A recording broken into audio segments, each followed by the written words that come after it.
Proverbios capítulo 4, versículo 18. ¿Ya estamos? Muy bien.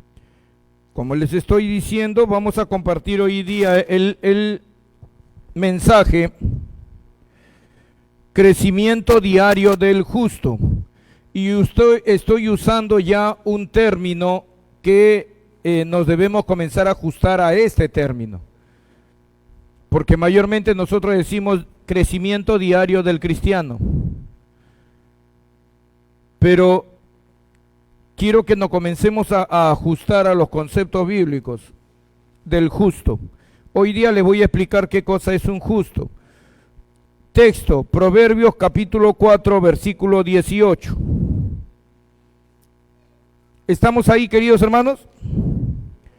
Proverbios capítulo 4, verso 18. La palabra del Señor dice así.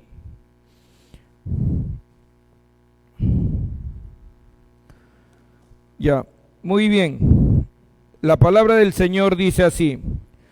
Mas la senda, el camino de los justos, es como la luz de la aurora, que va en aumento hasta que el día es perfecto. Lo voy a volver a repetir. Mas la senda de los justos es como la luz de la aurora,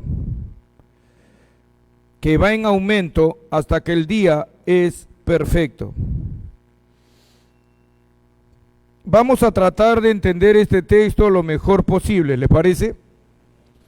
Una de las primeras cosas que quiero que noten es que está hablando de un crecimiento constante y diario. El texto está hablando de un crecimiento constante y diario.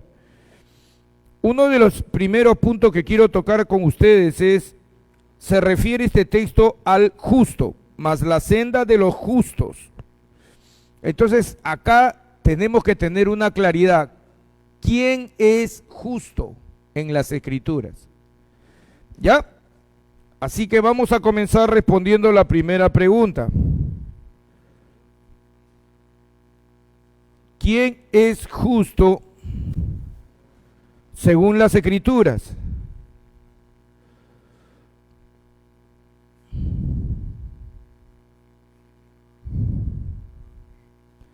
¿Quién es justo según las Escrituras? Ahora, para poder entender qué cosa es justo, tú tienes que entender dos cosas. ¿Cuáles? La primera, ¿qué enseña el Antiguo Testamento? Antiguo Testamento. ¿Qué enseña el Antiguo Testamento acerca del justo? ¿Por qué, pastor? ¿No es la palabra justo en el Antiguo Testamento y en el Nuevo Testamento no son lo mismo? No. Hay diferencia entre la palabra justo en el Antiguo Testamento y la palabra justo en el Nuevo Testamento. Hay diferencias. Gracias, hijo. En el Antiguo Testamento, por ejemplo, la palabra justo significa simplemente una persona equitativa.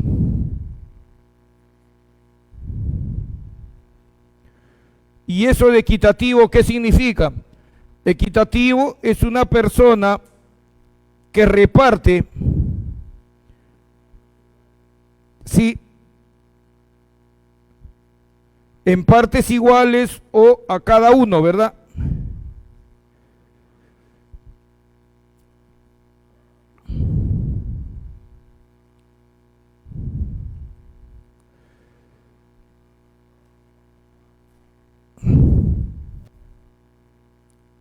A cada uno según lo merezca.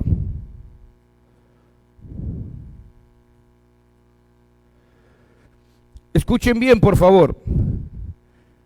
En el Antiguo Testamento, la palabra justo tiene que ver con una persona equitativa. Uno que reparte en partes iguales es uno de los conceptos. Uno que reparte en partes iguales. Pero la palabra en sí, hermanos, equitativo, tiene que ver uno que reparte, escuchen bien, Uno que reparte a todos, o sea, a cada uno según lo merezca. Y ahí entra a tallar lo que es juicio. Yo soy una persona justa. Aquí en la iglesia hemos hecho una labor, todos, hasta el pastor ha metido las manos. Y entonces, ¿qué sucede? Todos hemos hecho acá un trabajo. Pero a medida que lo hemos estado haciendo, yo he estado observando. Unos se ponen a conversar y se están riendo. Otros paran de esto y están contando historias, anécdotas. ¿Me están entendiendo? Y otros sí están trabajando y no paran. Voltean, escuchan, pero no dejan. Están limpiando las paredes, están limpiando los vidrios, están limpiando los baños. Y el pastor está subiendo y bajando, mirando constantemente y ayudando en cada área según necesiten, según sea el caso. Cuando termina la obra, todos comenzamos a las 6 de la mañana, son las 6 de la tarde y ya queremos ir a descansar, ¿verdad? Y entonces, ¿qué pasa? Ese día Dios nos había bendecido económicamente y quisimos dar una recompensa a todos. El equitativo, si vamos a hacerlo conforme a lo que dice el primer significado de equitativo, o sea, de ser justo, hay que darles a todos igual. Pero el término que se usa en la Biblia no es de dar a todos por igual. No es este el significado en el Antiguo Testamento, es el segundo. A cada uno según lo merezca. Entonces yo veo que entre los hermanos han habido hermanos que desde que comenzamos hasta que terminamos,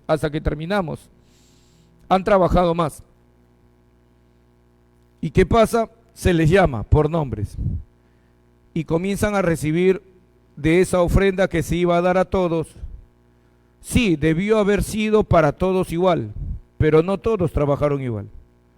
Hay 4 o 5 hermanos que trabajaron de verdad, estuvieron en todo, se esforzaron en todo, se merecen una ofrenda mayor. Y entonces el que es justo agarra y dice: ustedes 5 van a llevarse esto, ustedes 6 que están atrás van a llevarse esto, y ustedes 4 que estuvieron haciendo chistes se van a llevar esto. Claro, a los que hicieron chistes se le va a quitar la gana de hacer chiste con la ofrenda, ¿verdad? Aunque de todas maneras se deberían ir contentos, porque cuando se hace trabajo, labor de iglesia, nadie te da una ofrenda. Somos los pocos que muchas veces, si tenemos la posibilidad, damos ofrendas a los hermanos. ¿Me están entendiendo el término? Entonces, esa es una persona justa. Una persona justa, queridos hermanos, es una persona, ¿saben qué? Madura. Es una persona que ha aprendido a lo largo de los años, estamos hablando en el Antiguo Testamento, que ha aprendido a ser justo con sus semejantes. Te pido que me hagas un trabajo y te voy a pagar tanto por ese trabajo. Y cumple. Tú cumples con tu parte, yo cumplo con mi obligación de pagarte. ¿Me están entendiendo? Vas a trabajar conmigo 7 días de la semana, pero uno es tu descanso. Tienes tu descanso obligado y te lo voy a reconocer. ¿Por qué? Porque soy justo. Esa es una persona justa. En el Antiguo Testamento se dice justamente del siervo de Dios Job que era un varón justo, ¿se acuerdan? ¿Por qué? Porque era un hombre equilibrado. Él trabajaba muy duro, pero al mismo tiempo se acordaba del pobre, de las viudas, de los huérfanos. Y les daba a aquellos que los estaban acusando injustamente. ¿Qué hacía él? Él sacaba cara y se iba a defenderlos en juicio. Era un hombre justo. ¿Correcto, hermanos? Entonces, en el Antiguo Testamento, esa es la palabra. Es una persona que reparte a cada uno según lo merezca. O sea, es un hombre juicioso. ¿Correcto hasta acá? Pero en el Nuevo Testamento, queridos hermanos, la palabra justo varía. En el Nuevo Testamento, ¿qué enseña? La palabra justo viene, hermanos queridos, en primer lugar, considera la palabra justificado. Cuando se dice en el Nuevo Testamento justo, se está refiriendo a una persona justificada. Y cuando está hablando de una persona justificada, tenemos que hablar de la obra de Cristo. O sea, ¿quién es un justo en el Nuevo Testamento? Un justificado. De ahí parte todo. ¿Qué significa que un hombre en el cual cree en la obra que Cristo ha hecho? ¿Cuál obra? La de ser enviado por Dios al mundo para salvarnos de nuestro pecado. Entonces, ¿qué sucede? El justo en el Nuevo Testamento parte de la obra de Cristo, ¿correcto? El justo en el Nuevo Testamento parte de la obra de Cristo. O sea, yo soy justificado. Pastor, explíquenos un poco más qué significa el término justificado, ¿verdad? Para poder entender qué cosa es un justo en el Nuevo Testamento. Un justificado, hermano, es aquella persona que ha entendido, escuchen, las verdades ocultas en las Escrituras y enseñada por los profetas, por la ley, los profetas, por Jesús y por sus apóstoles. ¿Cuál? Que nuestros primeros padres fueron Adán y Eva y que ellos fueron creados por Dios. Que tenemos un enemigo común que se llama Satanás y que Satanás tentó a Eva y la hizo caer a ella y a Adán. Y por cuanto todos caímos, todos estamos castigados, todos estamos, hermanos, sentenciados, escuchen bien por favor, al infierno, todos los seres humanos. Por el pecado de Adán y de Eva, todos nosotros estamos sentenciados al infierno, sin faltar uno. Ninguno debería ser salvo. ¿Me están entendiendo? Pero Dios, desde la caída de Adán y Eva, dio señas de querernos redimir. O sea, no te voy a dejar solo en el error, en el pecado que has cometido. Y comenzó a dar señas. Por ejemplo, ¿cuál? Los dos animalitos que tuvo que sacrificar para vestir a Adán y a Eva. ¿Se dieron cuenta? Para que Adán y Eva tuvieran que estar vivos, quedaran vivos, tuvieron que morir dos personas. Comenzó a hablar ya de ley de sacrificio. O sea, para que Adán y Eva vivieran, alguien tenía que morir. ¿Me están entendiendo? De ahí pasamos a la historia de Caín y Abel, ¿se acuerdan? Que los dos traen ofrendas, Caín trae una ofrenda agrícola y Abel trae una ofrenda de sangre, una ofrenda sanguinolenta también, van a escuchar. Que los términos no te confundan. Y Dios acepta la ofrenda de sangre, mas no la ofrenda de agrícola. ¿Por qué la de sangre sí? Porque la sangre, hermano querido, cuando tú la ofreces, ¿qué sucede? Cubre a la persona. Pero ¿te diste cuenta? Alguien tiene que morir para que tú vivas. Ya, y eso fue lo que hizo el Señor Jesús por nosotros. Por eso es que cuando el Señor Jesucristo comienza a dar sus pininos y comienza a andar cerca de Juan el Bautista estaba con sus discípulos y ¿qué cosa dice de Jesús? He ahí el Cordero de Dios que quita el pecado del mundo. ¿Me están entendiendo? Entonces el Señor Jesucristo es ese Cordero. Escuchen bien, vamos a ampliar un poco más la imagen, ¿le parece? Vamos a ampliar un poco más la imagen para que lo puedan ver con más precisión la obra de Cristo por nosotros y para que puedan entender la palabra justificado, justo y llegar al término justo. En el Antiguo Testamento había una ley de sacrificios para cuando un hombre pecaba. Yo ya se los he explicado antes. ¿Qué es lo que sucedía? El hombre tenía que venir si era pobre, 2 tórtolas o 2 palominos. Si era más o menos, con un cordero, y si tenía más economía, con un ternero, o sea, un toro. Sí. Entonces, ¿qué sucede? Lo traía ante el sacerdote. Escuchen, el sacerdote le hacía a este hombre poner las manos sobre su sacrificio, sobre el, digamos que era un ternero. Ya tengo plata y pongo mi mano sobre el ternero. En ese momento que yo ponía sobre las manos sobre el ternero, sucedía un intercambio con el ternero. Yo ponía sobre él mi pecado, escuchen bien, y él me daba a cambio su vida. ¿Me están escuchando? Por lo tanto, él tenía que morir para que yo pueda vivir. Todo era simbólico en el antiguo pacto. ¿Sí? Entonces el sacerdote agarraba, hacía una oración, agarraba el cuchillo y le cortaba la garganta al animal. Ya tenían ellos lugares precisos donde matarlos para que no sufrieran mucho. Y entonces se le daba muerte al sacrificio. Su sangre era derramada y esa sangre hacía expiación por el hombre que había pecado. ¿Me están entendiendo? De ahí venían una serie de pasos más, pero básicamente eso era lo que hacía en el antiguo pacto cuando alguien pecaba.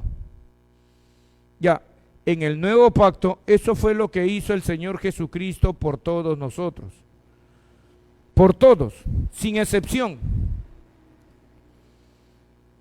El Señor Jesucristo es el Cordero degollado de Dios que quita el pecado del mundo.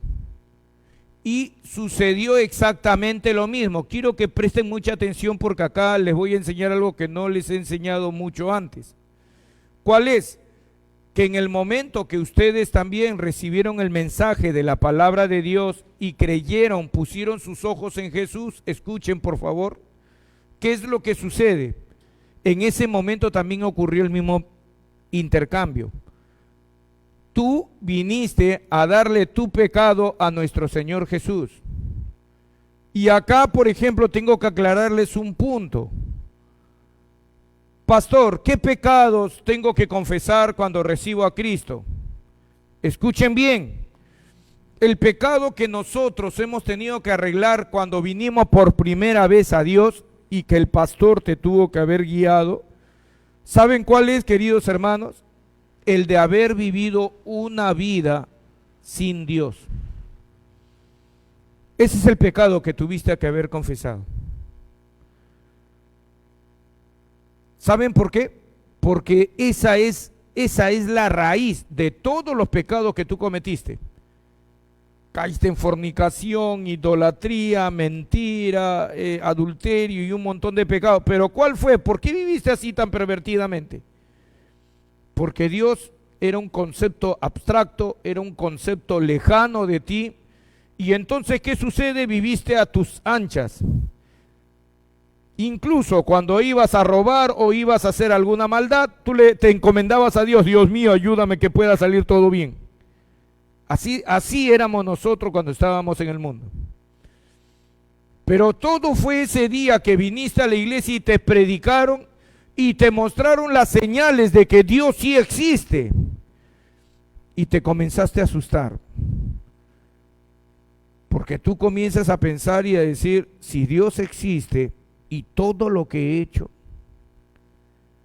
¿te diste cuenta que la raíz de haber hecho toda la maldad que hiciste fue no haber tenido en cuenta a Dios? Y eso es lo que tú tienes que confesar. Ese es el pecado básico, esa es la raíz. Dios mío, perdóname por no haber entendido que tú me creaste, que yo tengo un creador. Escuchen bien cómo tienen que guiar ustedes a los nuevos. Cuando alguno de ellos ustedes los hayan predicado el evangelio y se quieran convertir, así es como le tienen que dirigir. Dios mío, perdóname por no haberte tenido en cuenta en mi camino. Siempre he hecho lo que me he dado la gana. El pecado que tienes que enfatizar en ese momento es de rebeldía contra Dios. Puede ser que el varón te diga, yo he sido alcohólico, he destruido mi familia, he roto mi matrimonio.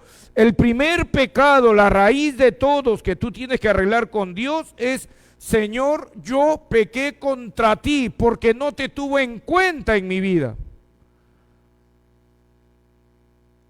¿Me han entendido? Estoy especificando por eso ahora. Ese es el pecado que tú tienes que arreglar con Dios.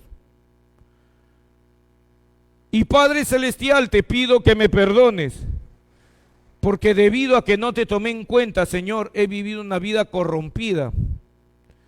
Incluso, Señor, mucho tiempo después de ser creyente, he seguido pecando, pensando que tú eres tan bueno que me vas a perdonar todo. Perdóname por haber pisoteado la sangre de Cristo. ¿Me están entendiendo cómo es todo esto? Ya, eso es lo que tú cuando estás poniendo la mano, es igualito que el antiguo pacto. Cuando tú estás confesando tu pecado, es como poner la mano en el ternero y le estás pasando a Dios todo lo que tú has hecho mal. Y ahí le dice, Señor, si tú me das esta oportunidad, yo creo en Jesucristo, si tú me das esta oportunidad, yo voy a cambiar mi vida, Señor, con tu ayuda. Yo voy a dejar desde ahora en adelante todo lo que yo haga, voy a dejar que tú me guíes, Señor. Te voy a tener en cuenta, tú vas a pasar a ser el centro de mi vida. Así lo tienes que guiar al recién creyente, al que está creyendo. Esa es la oración que le debes hacer. Pastor, ¿y qué pasa con el resto de los pecados? Justamente ahí viene el asunto, que arreglando eso, tú le dices, comiénzate a congregar, vamos a congregarnos, y eso es lo que debería suceder. La iglesia debe seguir y continuar predicando acerca del pecado y conducir a los hermanos pecados por pecado, ir pasando. ¿Qué cosa es el adulterio según las escrituras? No según el mundo, no según lo que te enseñó tu mamá, tu papá, tu abuelo. Según las escrituras, ¿qué cosa es el adulterio? ¿Qué cosa es la fornicación? ¿Qué cosa es la mentira? ¿Qué cosa es la brujería? ¿Qué cosa es lo que la otra vez ya les estuve enseñando algo, aunque creo que fue en mi iglesia, cuando hablé sobre el adulterio, que hay adulterio como pecado y adulterio con maldad? Todo eso va a ser juzgado individualmente. También cuando hay un asesinato, cuando hay le has golpeado a alguien, hay hacerlo por pecado y hay hacerlo por maldad. O sea, tú querías hacer daño, herir, lastimar, dejarlo en el hospital a esa persona. Ya hay maldad en tus actos. Eso, ¿quién se encarga? Eso se encarga la iglesia. ¿Dónde está, pastor, esto? Yo ya se le leí este texto. Primera de Pedro, capítulo 5. Primera de Pedro, capítulo 4. Porque es tiempo, versículo 17. Porque es tiempo de que el juicio comience por la casa de Dios. Y si primero comienza por nosotros, ¿cuál será el fin de aquellos que no obedecen el evangelio de Dios? Y si el justo con dificultad se salva, ¿en dónde aparecerá el impío y el pecador? Primera de Pedro 4, 17, 18. ¿Quiénes se encargan de este juicio? Los pastores, que tienen que estar siempre predicando contra el pecado. Y siempre tienen que estar conduciendo a las ovejas al abandono total del pecado.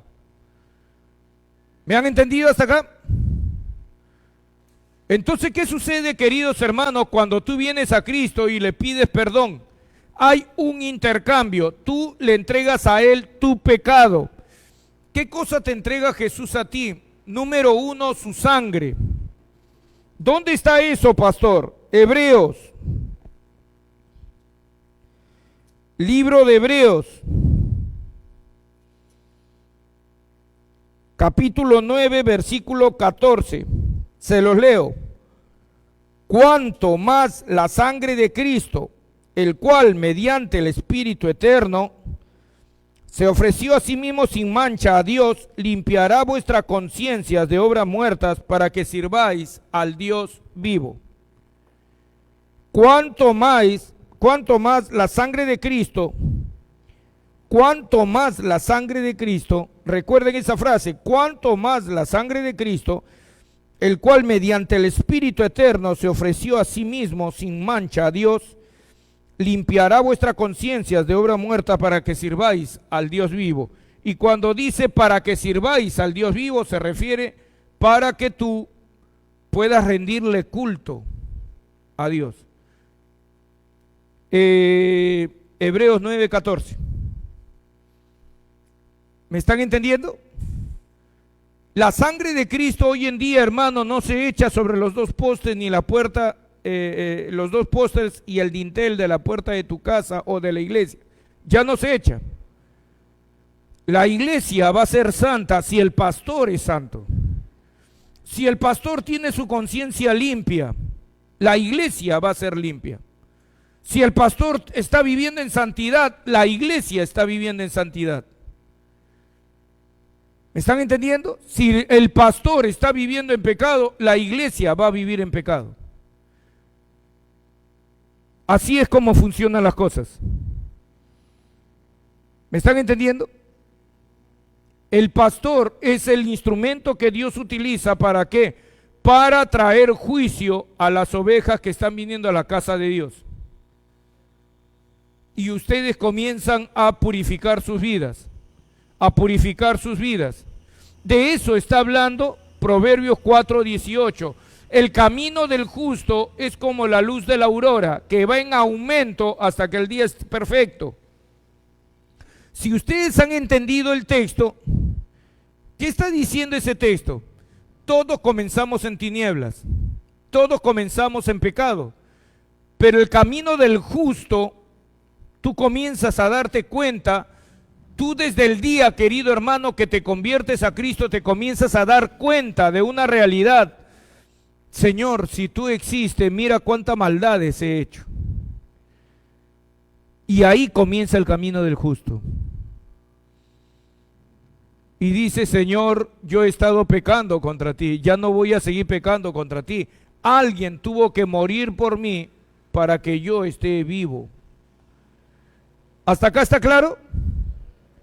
Pero hay una segunda cosa que Jesús te da. Jesús te dio varias cosas, tú le diste a él tu pecado. Jesucristo no te dio solamente su sangre para limpiarte de tus pecados, para perdonar tus pecados. No, Jesucristo no solamente te dio su sangre, te dio lo que la Biblia ha venido a llamar su justicia. Jesucristo te dio su justicia. ¿Qué quiere decir eso, pastor? ¿Qué quiere decir esto que Jesucristo nos dio su justicia? Que todo lo que Jesús en Hebreos 9:14 has leído, cuanto más la sangre de Cristo, de Jesucristo, el cual se ofreció por medio del Espíritu eterno, dice. Él era santo, puro, limpio. Miren, se lo voy a leer nuevamente para que vean el detalle.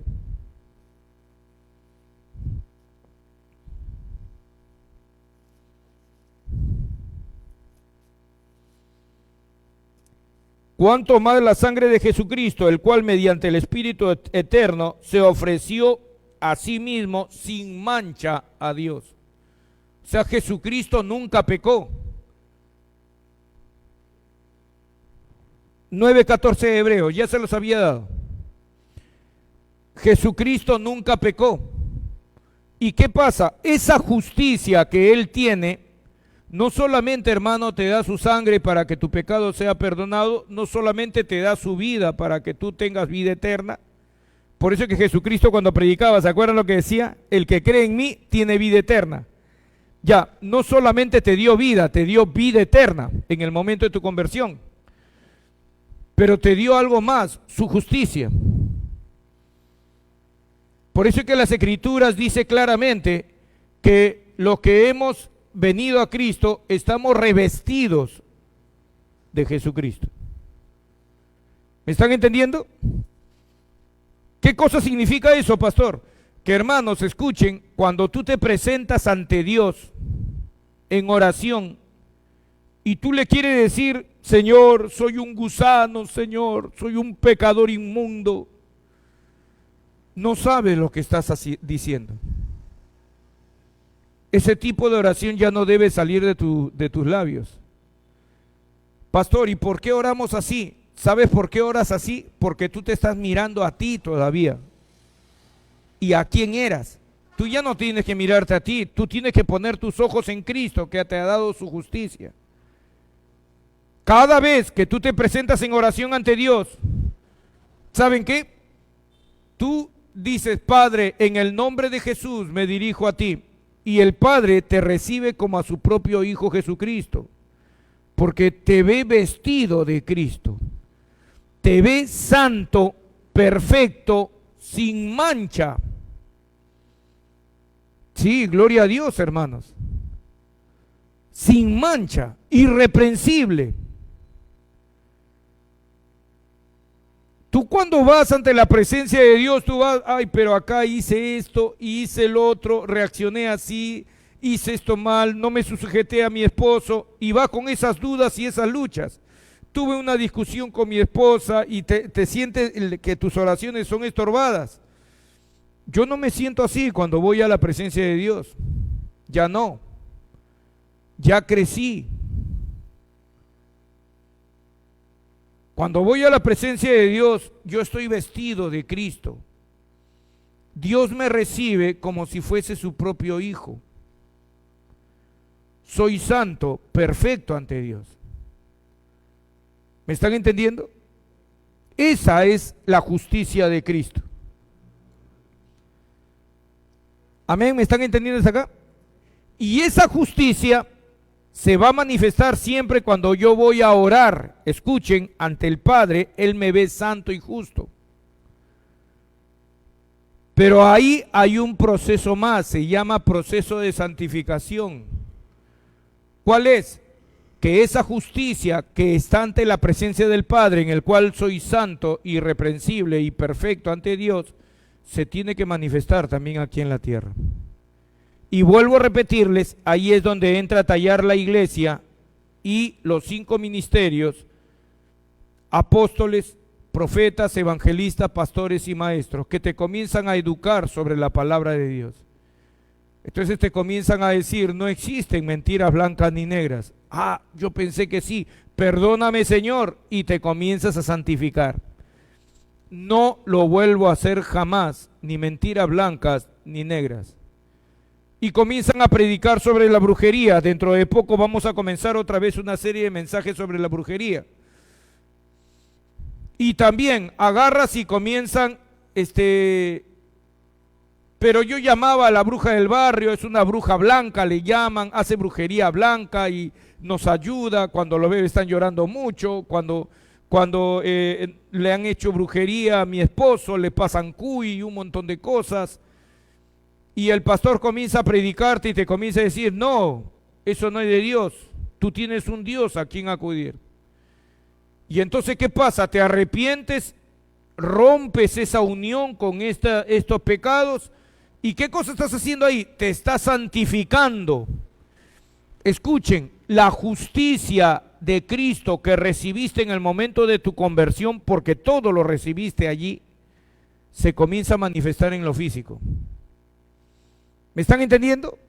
Ya, eso es ser justo en el Nuevo Testamento. En el Nuevo Testamento, la palabra justo comienza con ser justificado por Cristo. Pero luego esa justicia con la cual tú has sido revestido se tiene que ver reflejada en tu propia vida aquí en la tierra. ¿Y cómo se hace? Vuelvo a repetirte, Dios te va purificando a través de la iglesia, de los mensajes del pastor, y te va santificando tu vida. Y tú comienzas a dejar el pecado. Esto estoy haciendo mal. Hermanos, escuchen, acá quiero hacerles un paréntesis antes de seguir. Muchos han fracasado en su intento de vivir una vida santa porque lo han tratado de hacer de una manera legalista. ¿A qué se refiere, pastor? por ejemplo, agarras y tú dices, pastor, yo soy débil en la carne en cuanto a mujeres, ¿verdad? Los varones. Yo soy débil, señor pastor, en esto. ¿Y qué pasa? Tú te impones. No, pero la palabra de Dios dice que no debo adulterar. La palabra de Dios dice huir de la fornicación, y tú te agarras de esos textos y tratas de cumplirlos a la fuerza. Eso significa que tú todavía estás bajo la ley. Yo no trato de cumplir la ley. Ah, no, pastor, entonces ¿cómo lo hace usted? Para eso Dios nos dio el Espíritu Santo. A través del pastor, a través de las Escrituras, Dios nos comienza a enseñar la verdad sobre las relaciones sexuales, sobre la concupiscencia, sobre la lascivia, sobre el espíritu de lujuria, sobre el espíritu de Jezabel dentro de la iglesia. Te comienza a enseñar todas estas cosas y te abre el entendimiento. Y cuando te abre el entendimiento, te comienza a enseñar la verdad. Como Jesucristo lo dijo en Juan capítulo 8, el que practica el pecado se convierte en esclavo del pecado. ¿De qué estaba hablando? De los deseos. Que cuando tú dejas aflorar tu lascivia, la lascivia, ¿qué cosas son? Deseos desordenados en tu interior. ¿Y qué es lo que sucede cuando tú te dejas controlar de eso? Se forman cadenas en tu interior. Y tú comienzas a entender, o sea, los deseos, sí, no los tengo que dejar fluir, no. Entonces el pastor te comienza a enseñar lo que yo les he enseñado a ustedes. Y en eso, hermano, ustedes no se pueden quejar, les he abierto el entendimiento sobre cómo funciona el espíritu de lascivia. Les he explicado claramente qué cosa es la concupiscencia. La concupiscencia que hay dentro de mí proviene, sí, de nuestro primero padre Adán y Eva, pero es alimentada por lo que nosotros hacemos en nuestro diario vivir. Y si tú a la concupiscencia la alimentas, ¿con qué? Con miraditas a mujeres atractivas. Comienzas a liberar tu imaginación teniendo malos sueños eróticos en tu mente cuando estás despierto. O sea, todo eso lo estás controlando, estás alimentando tu concupiscencia. Por eso es que tú pierdes la batalla en realidad. No es por otra cosa. Yo ya les he enseñado a ustedes. Cuando tú comienzas a entender los principios de lo que produce la lascivia, la lujuria en tu interior, yo ya no quiero pecar. Ahora, ¿tengo que forzarme a ejercer una gran voluntad? No, yo ya entendí que me estoy haciendo daño. Pero entendí también que el deseo, la concupiscencia, escuchen por favor todos, puede ser alimentada. Y entonces, ¿qué cosa hago? Corto con todo tipo de alimentación a mi concupiscencia. ¿Y saben qué, hermano? ¿Quieren que les diga una cosa? Cuando el deseo no es alimentado con películas, música, con recuerdos de tu pasado, entrando a internet, entrando a páginas pornográficas, ¿saben qué? El deseo se comienza a extinguir. Cuando se te quieren venir, ya cortaste con todo esto, pero pastor, todavía tengo, sí, ha disminuido la lucha, me dicen, pero tengo luchas mentales, ya. Cuando comiencen a venir las primeras imágenes de querer codiciar a una mujer, tú solamente repites la palabra, el que mira a una mujer para codiciarla, ya adulteró con ella en su corazón. Y a los que ya han entendido, los varones que han entendido, Pastor José, presten atención, ¿qué sucede? A los varones que ya han entendido, ¿qué sucede? A los que ya han entendido esta enseñanza, no se está refiriendo, como muchos han dicho por internet, de verdad me llama mucho la atención. Tú ya miraste a una mujer, ya pecaste. Mentira, hermanos, no es así. Y cuando Jesús estaba diciendo al que mira a una mujer para codiciarla, no era necesario que la mujer esté pasando delante de ella. ¿Quién te ha dicho que tiene que estar pasando para que tú la mires? La palabra mirar ahí en el original griego se está refiriendo a poner la atención. ¿Y qué quiere decir eso, pastor? Que muchas veces nosotros lo que hacemos es, tú estás acostadito en tu cama, mira, no está pasando ninguna chica, pero te vienen pensamientos con mujeres. Te vienen pensamientos. ¿Está pasando una chica? No, pero te vinieron pensamientos. El texto es aplicable también ahí. El que mira a una mujer para codiciarla, ya adulteró con ella en su corazón.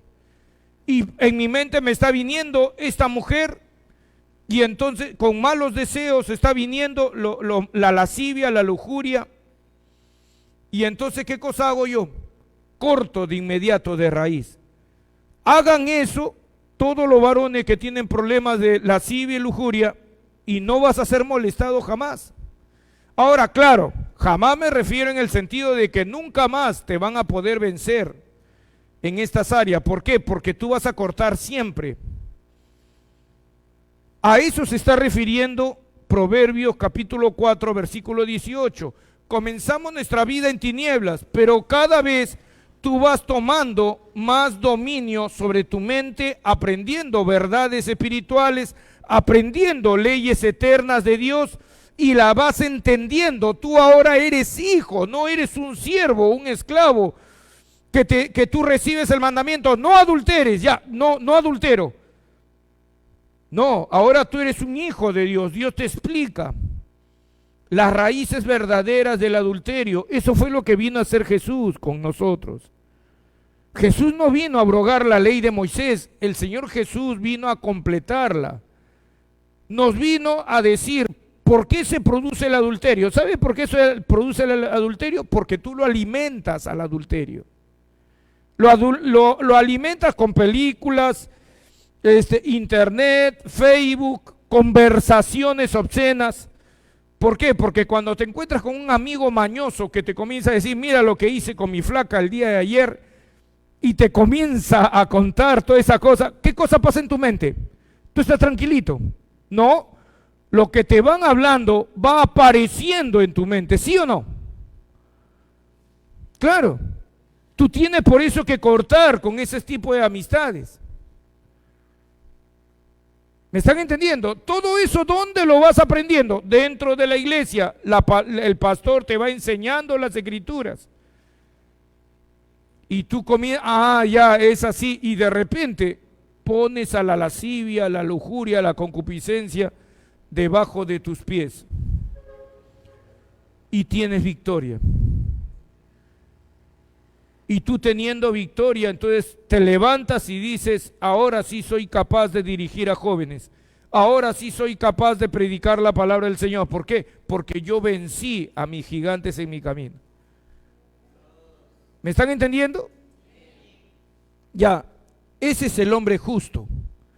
El hombre justo es aquel que se va dando cuenta que en el Nuevo Testamento es el hombre que va entendiendo la palabra de Dios y se da cuenta, si yo estoy cayendo mucho en pornografía es porque, en lascivia y en lujuria, es porque estoy alimentando, por ejemplo, mi mente con pornografía. ¿Qué hago yo viendo películas con escenas pornográficas? ¿Qué debo de hacer, pastor? Romper las películas, deshacerte, esas películas, sacarlas de tu celular. ¿Por qué? Me hacen daño. Ese es el justo en el Nuevo Testamento. El justo en el Nuevo Testamento, queridos hermanos, ¿saben qué? Es un hombre que agarra y se juzga a sí mismo. Es un hombre que dice, lo que estoy haciendo está mal.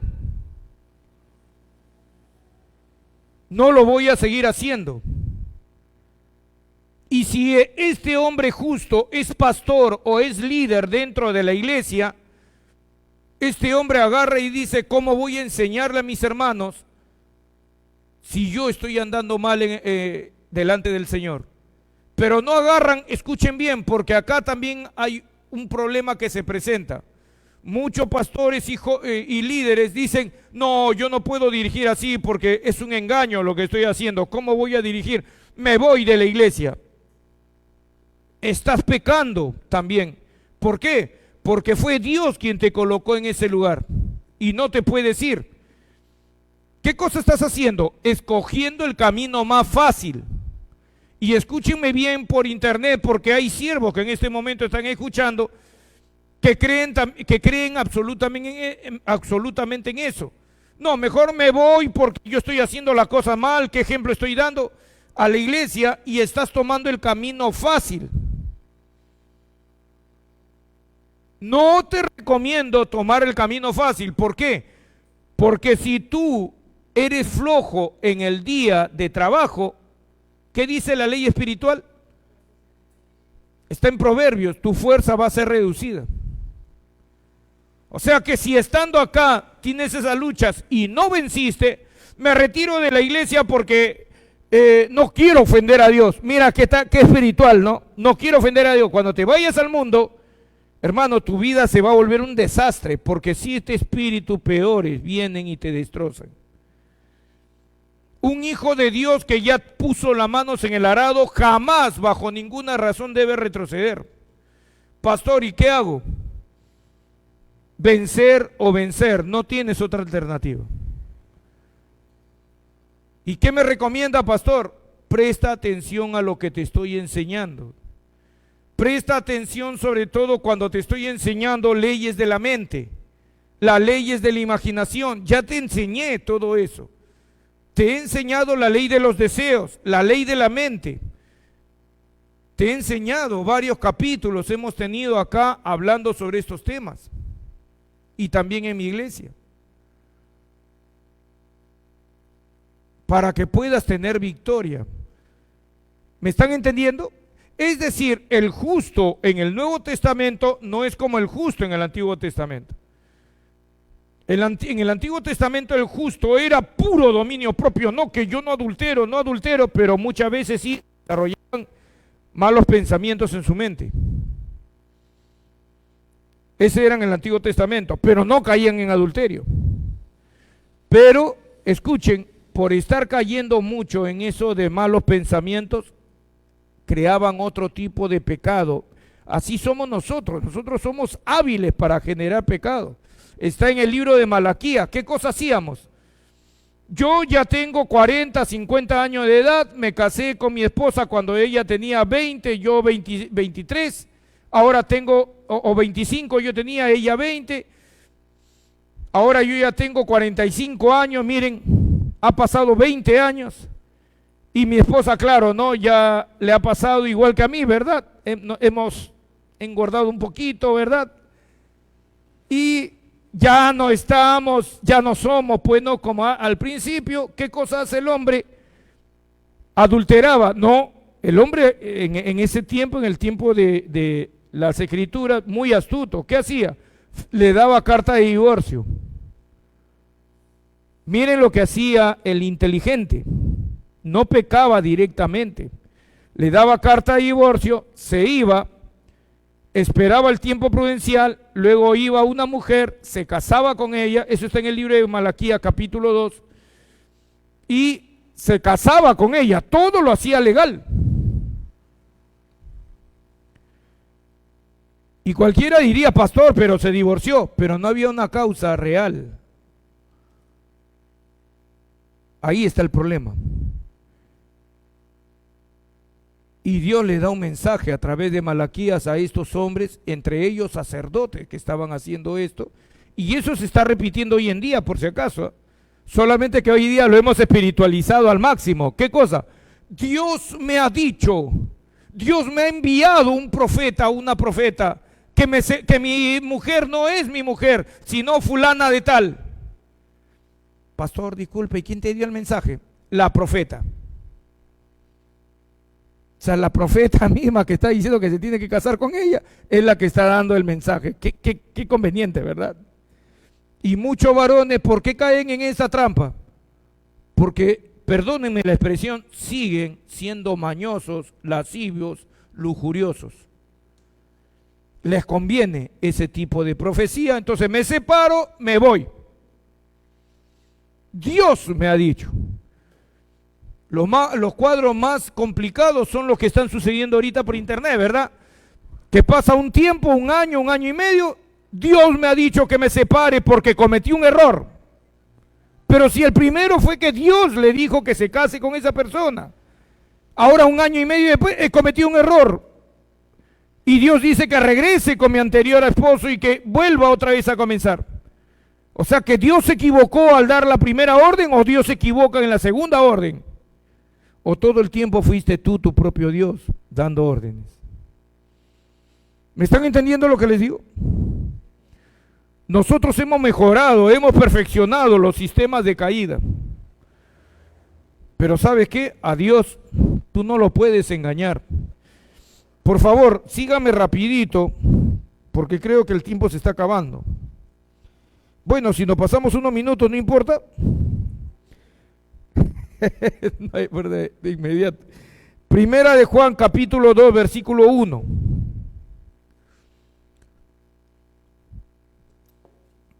Un texto que muchos hermanos han agarrado y han tomado y han estado diciendo: pastor, pero acá la Biblia dice. Miren lo que dice: hijitos míos, estas cosas os escribo para que no pequéis. Miren, lo leen ellos mismos, ¿ah? Y si alguno hubiera pecado, abogado tenemos para con el Padre, a Jesucristo el justo. Qué interesante, hermano, que el texto te está diciendo claramente: estas cosas os escribo para que no pequéis. Amén. Pero hablando con un pastor, me señala la segunda parte, no la primera. Claro, no le conviene la primera porque él está pecando. Y me dice: pastor, pero la Biblia dice, y si alguno hubiera pecado, abogado tenemos para con el Padre, a Jesucristo el justo. Ya ve, pastor, ahí está, tenemos a nuestro Señor Jesucristo, que es nuestro abogado. Y entonces, como sé que nuevamente me estoy encontrando frente a un astuto que está buscando los canales para seguir pecando dentro del cristianismo, entonces yo le digo, Dios me da sabiduría y le digo: hijo, varón de Dios, le digo, ¿no te das cuenta que dice el justo? Claro, Jesucristo es justo. ¿Estás entendiendo lo que está diciendo el texto? Sí, Jesucristo el justo. Y cada vez que le repetí como 3 o 4 veces. Sí, a bajar la voz, porque se comenzó a dar cuenta. Justo, hijo.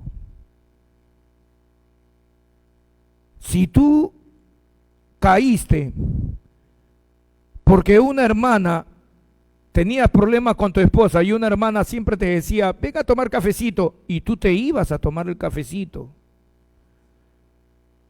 ¿eso es justo?, le digo. Y ahí me comencé a entender mejor. Claro, eso no es justo. Y si tú sabes que tienes problemas con la lascivia y la lujuria y veías películas pornográficas, ¿es justo? Y ya cada vez se iba enderezando. No, no es justo. Ya iba entrando en mi mente. Los dos teníamos la misma mente ahora. Y si tú tenías problemas de debilidad, tú me has dicho que eres débil en la carne, y pasabas por un prostíbulo y te deleitabas mirando ahí, ¿es justo?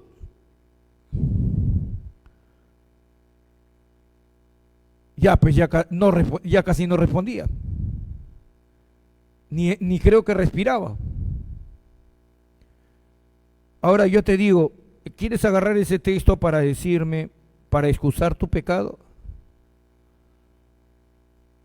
Jesucristo es justo y Él va a saber si tú tuviste, de verdad, luchaste con todo lo que tenías, no pasabas por ningún prostíbulo, nunca has estado viendo películas pornográficas, has alejado, has roto todo tipo de contacto con películas que tenían de sexo, aunque sean pequeñas escenas, música que te traía recuerdos de porque tú has sido perdido, has estado allá en las cantinas y allí has tenido sexo con mujeres, borracho, ya, todo eso lo has quitado, y si después de eso cometiste el error un día, fuiste seducido y caíste, ya, Todo eso lo va a tener en cuenta Dios. Pero si tú, sabiendo todo lo que te estoy diciendo, seguiste pornografía, películas, visitando a la chica que sabe que tú le gustas, y lo peor, era una hermana que estaba en ministración, peor, porque él era pastor, y nunca llevaste a tu esposa, sabido, ¿verdad? Por eso yo les digo a veces a los pastores, sí, a veces yo pierdo el control hablando con pastores, porque no es como hablar con ustedes. A ustedes les puedo tener paciencia, pero a ellos no, porque se supone que ellos dirigen al pueblo. ¿Me están entendiendo, queridos hermanos? ¿Me están entendiendo? En el Nuevo Testamento la palabra justo es una persona, queridos hermanos, que ve venir el mal y se aparta. Es una persona, queridos hermanos, que calcula los pasos que va a dar y dice, no, no lo voy a dar porque esto puede traerme como consecuencia cometer errores.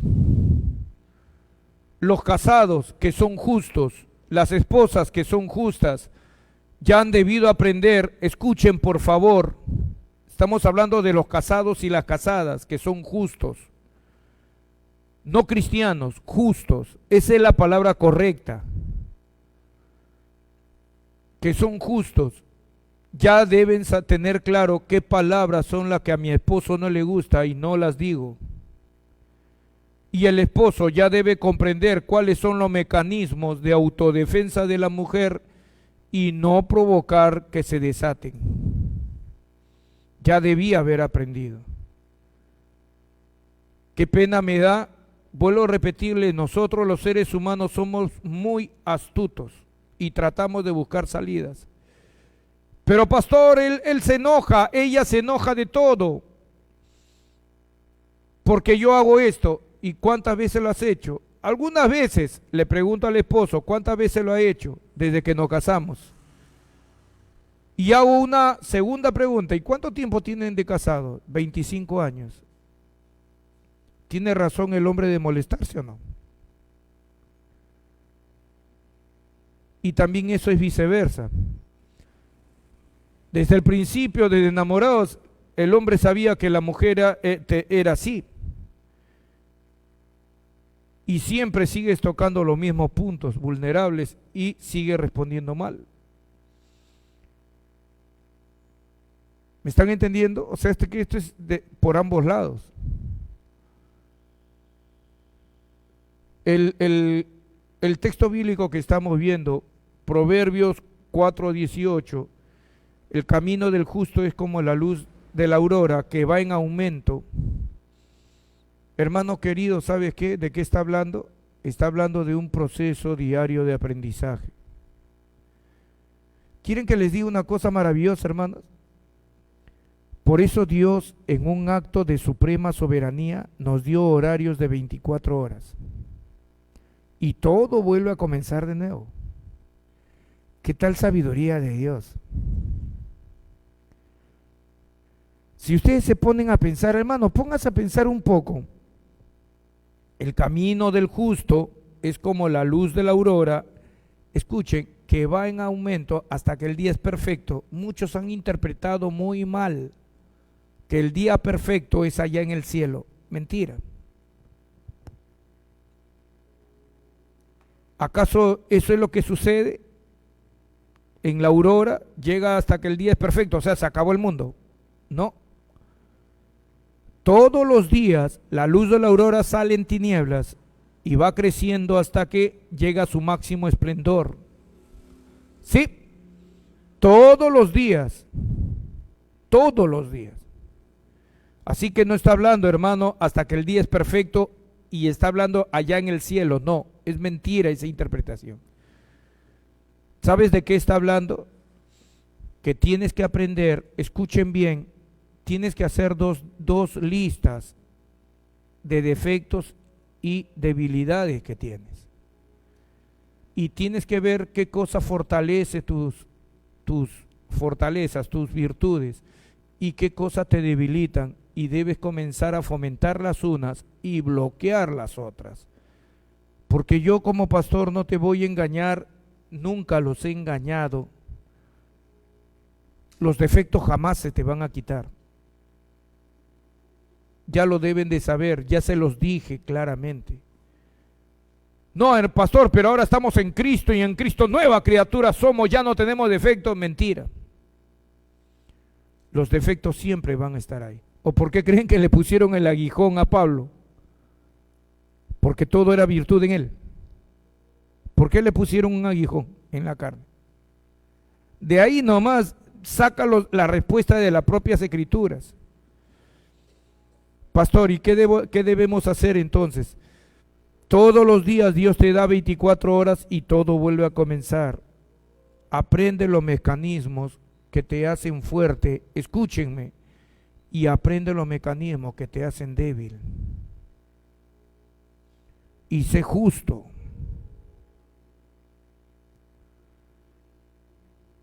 Aunque ustedes no lo crean, hermanos, ¿saben qué quieren que les diga algo? Por ejemplo, el aseo, el estar bien aseado, bien oloroso, tu colonia, tu desodorante, tu piecito oliendo bien.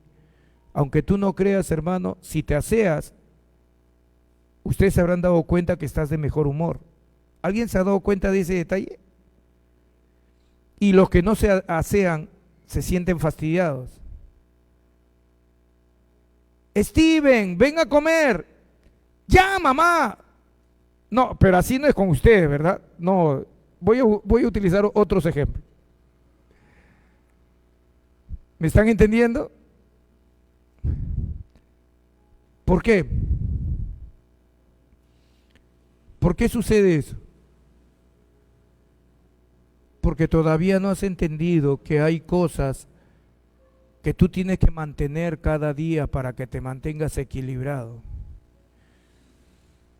¿Sabes para qué? Para que tengas un día perfecto. Sí se puede tener días perfectos, pero ¿saben qué? Tienes que aprender. Aprender quién eres tú. Aprender con quién estás conviviendo. Puede ser papá, mamá, hermanos, sobrinos, tíos, abuelos. Conocer quién es tu pareja. Conocer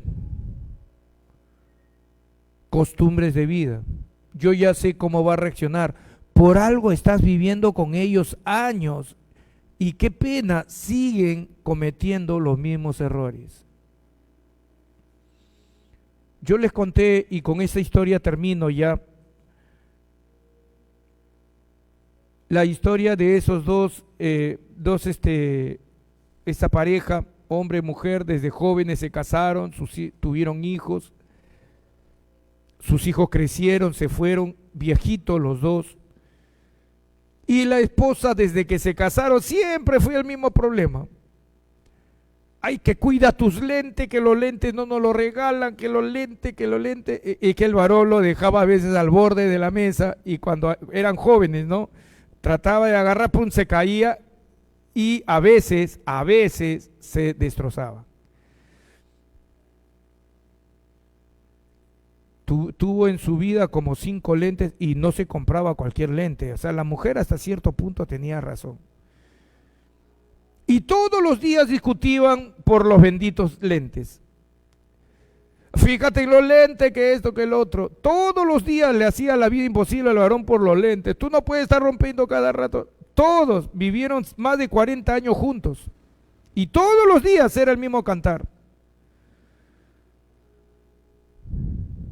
Cuando ya sus hijos se habían ido, seguían viviendo juntos, seguía la misma historia. Ya, mujer, ya me tienes harto, ya estoy cansado de ti. Todos los días me dice lo mismo, ya lo he puesto bien. Y no, se seguían cayendo a veces. Pero un día el varón no despertó, llamó a sus hijos, lo llevaron al internado. Le había dado un preinfarto. Reaccionó en el hospital. Y cuando la esposa entra a hablar al doctor, le dice: doctor, ¿cómo está mi esposo? No creo que tenga más de 1 año de vida, le dice. Ah, su hermano, qué chocante. Y miren, qué interesante, ¿ah? La esposa regresa a su casa, sus hijos ya lo dejan todo.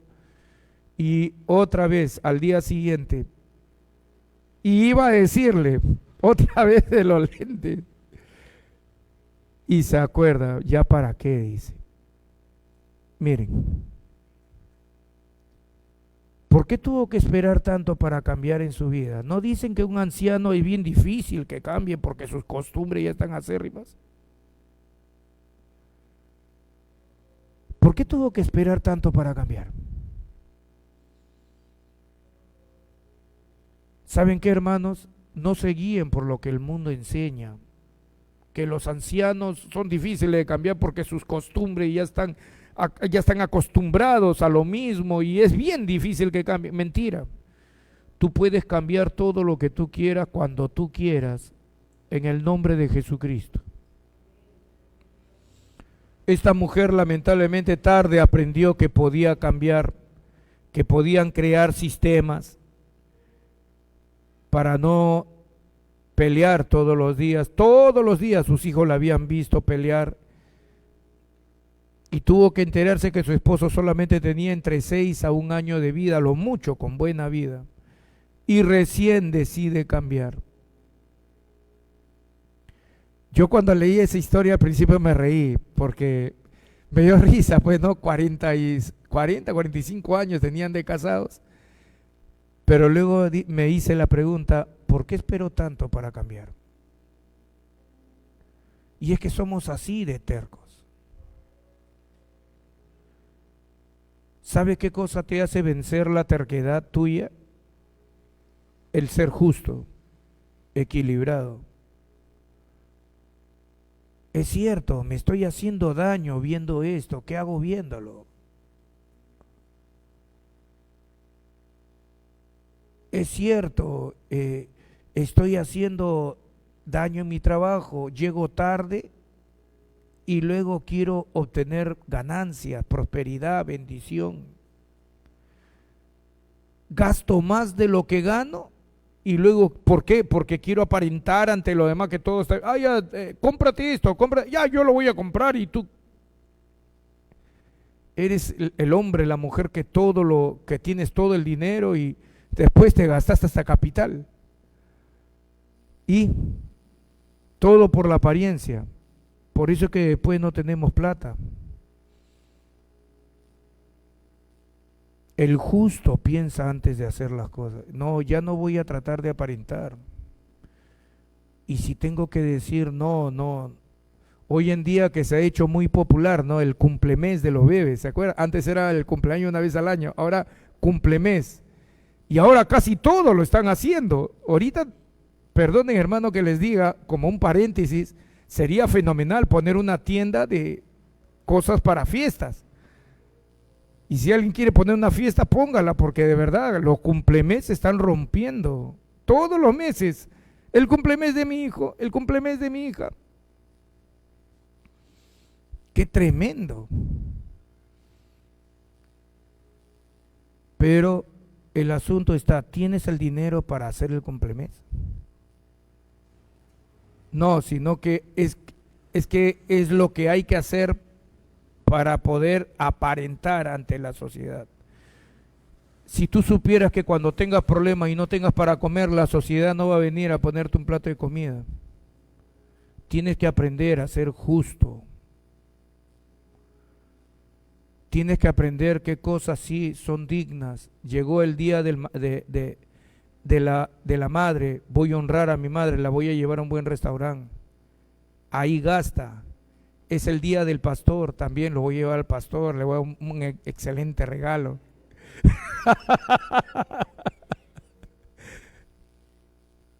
Pero después abstente para que el regalo del pastor sea grande. ¿Verdad? No, ese ejemplo fue muy extremo, ¿verdad? Pero yo lo que les digo a ustedes, sean sabios.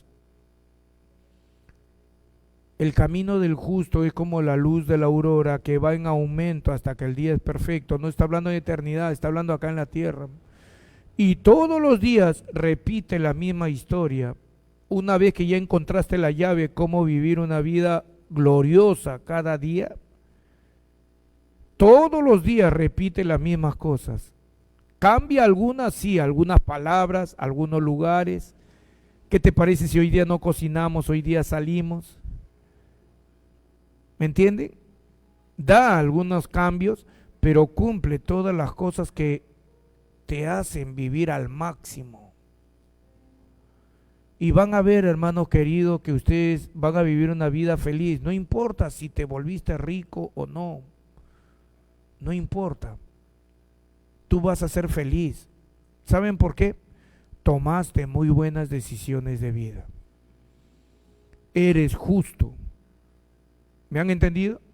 Vamos a ponernos de pie para terminar orando.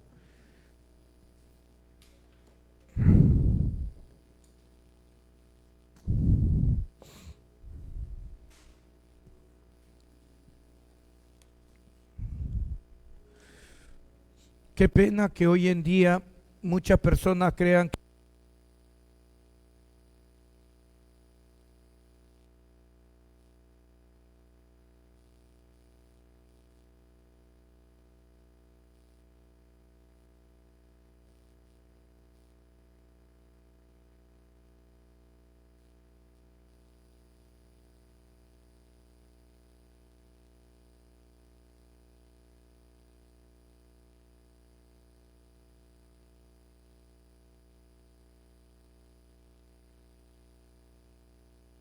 aló. Gloria a Dios. Amén. Inclinen su rostro, vamos a hacer una oración juntos. Bendigo, Padre, tu nombre, porque tú eres el único Dios todopoderoso. Les he procurado enseñar a tus hijos cómo vivir una vida digna aquí en la tierra, Señor, aprendiendo a ser justos y a desarrollar la justicia de tu Hijo Jesucristo que nos diste en el momento de nuestra conversión.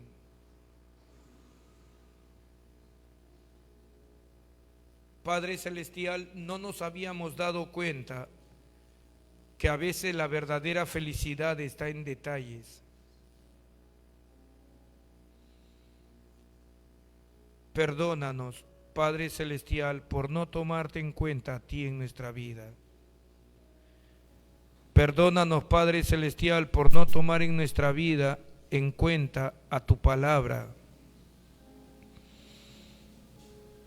Perdónanos, Señor, por no tomar en cuenta en nuestra vida a nuestros seres queridos, a nuestros esposos, esposas, padres, madres,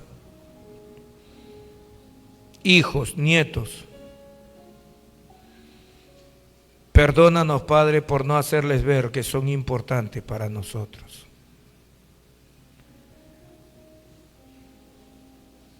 Y perdónanos por pensar, Padre, que el trabajo es una maldición, porque no lo es. Es el medio que nos diste para poder transformar nuestras circunstancias. Hoy día, Padre Celestial, hemos podido visualizar muchas cosas en nuestra vida que están flojas o que estamos haciendo mal. En el nombre de Jesucristo quiero que sepa, Padre, que nosotros somos vencedores y más que vencedores. Y que todas estas cosas que estamos haciendo mal las vamos a corregir en el nombre de Jesucristo. Porque el que vive en nosotros es más poderoso que el que está en el mundo. Porque, Padre bendito, nosotros somos ahora tus hijos, hemos recibido la potestad de ser llamados hijos tuyos.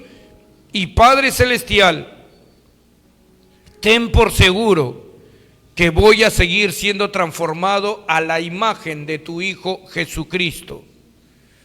No pienso retroceder jamás.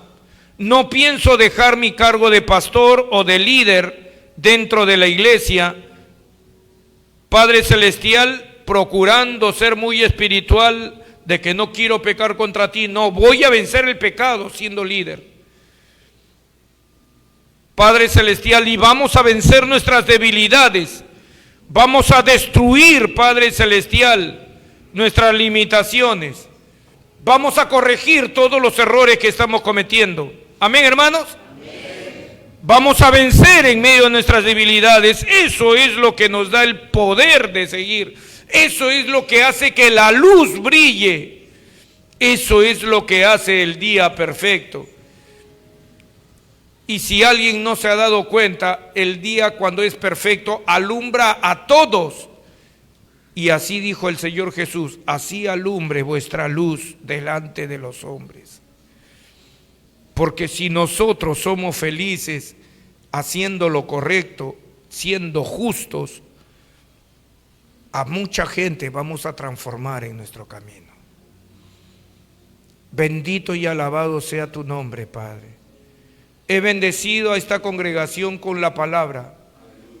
Bendigo también su economía y sus finanzas para que sigan prosperando en abundancia.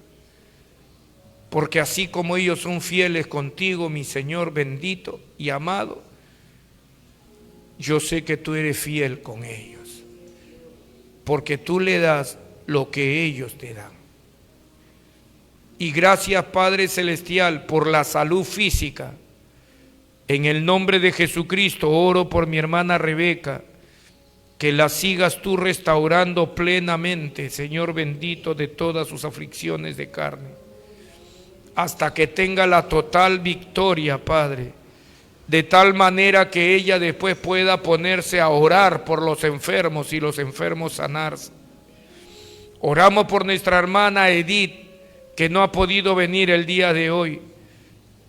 Señor, la gracia tuya ha sido derramada en abundancia sobre esta mujer. Guíala y dirígela en cada paso que emprenda para que pueda ser un instrumento útil en tu obra.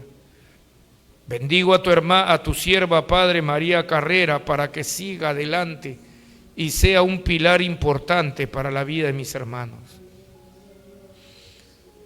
Agradecemos, Padre bendito, por todas las bendiciones que nos das, por el privilegio de haber conocido a este niño Luca.